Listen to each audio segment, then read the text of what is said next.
शिव नारायण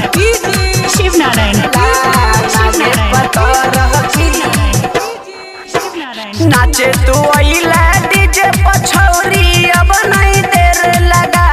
छौरी पतरह की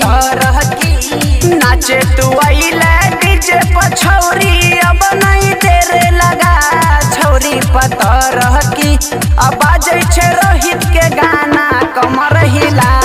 नागे पतरह की अब बाजे छे रोहित के गाना कमर हिला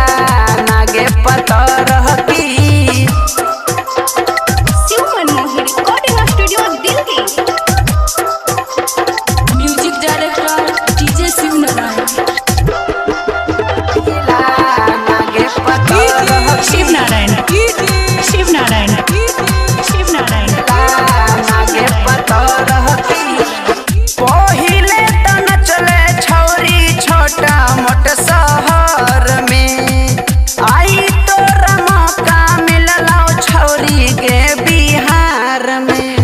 अपन तू देह से शर्म के पर्दा ले हटाई छौरी पतरह की अब बाजे छे रोहित के गाना कमर हिला नागे पतरह की अब बाजे छे रोहित के गाना कमर हिला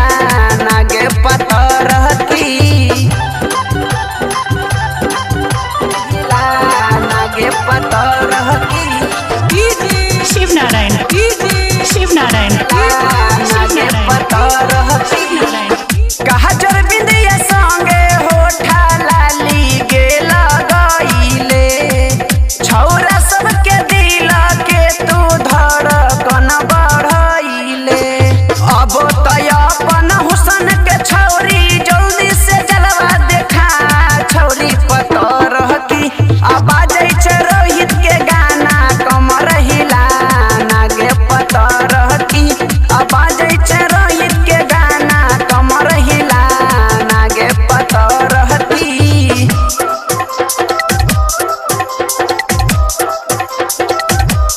music director DJ Shiv Narayan. नागे पतरह शिव नारायण